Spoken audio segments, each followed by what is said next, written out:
or your suppliers are far away, start looking at yourself, who can deliver to me, closer to me.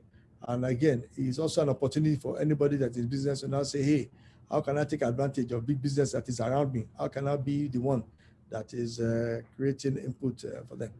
And how do you build your resilience and prepare for recovery? And that's a question of looking at your strategy.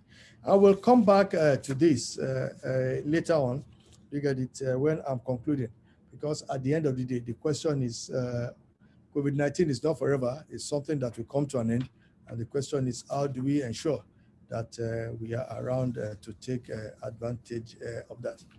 I will come to individual businesses, and I will try and now look at policies and programs that will drive a recovery during this particular period.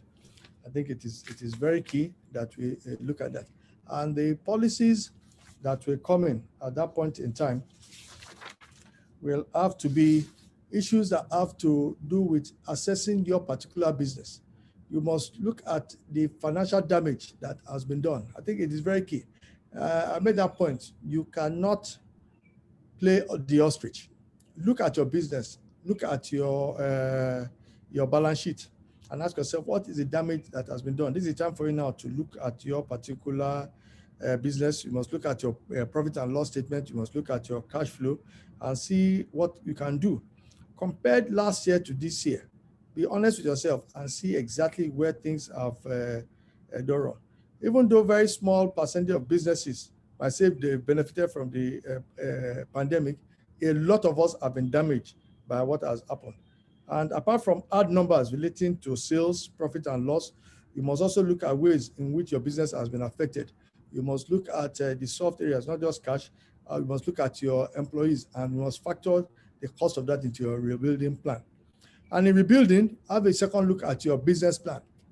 The business plan that you had put in place at the beginning of your business, this is the time for you now to relook at it. Go and look at your assumptions.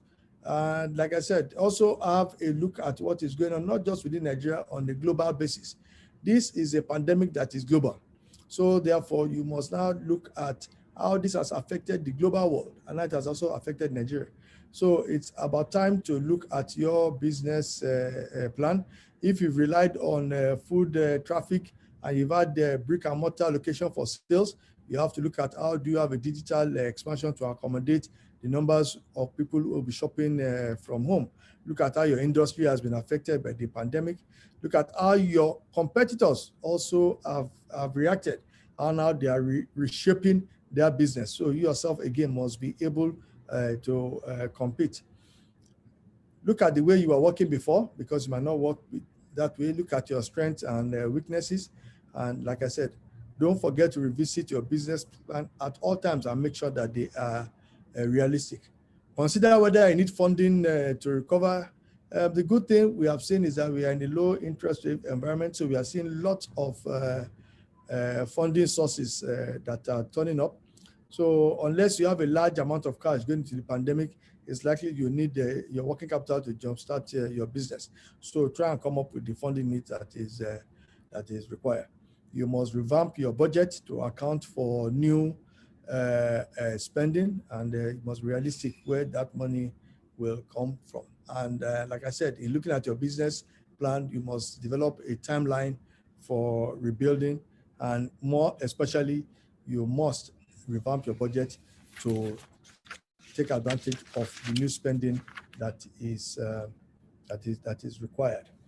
And like I said, we expect the COVID-19 to eventually fade, like in all other pandemics.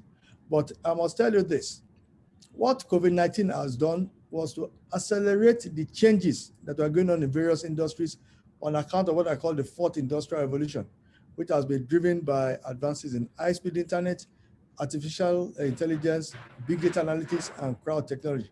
So change was already upon us. COVID-19, what it has done is to accelerate that change. What challenge do we have? A lot of companies are currently invested in current strategies and business models. That is the challenge. And to change is difficult. Whereas innovation on account of this fourth industrial revolution has moved customers elsewhere because they can get goods and services cheaper, and they're clearly more convenient alternatives around. Bear that in mind. For a lot of businesses, when you go online, and I should tell you this, when you go online, guess what?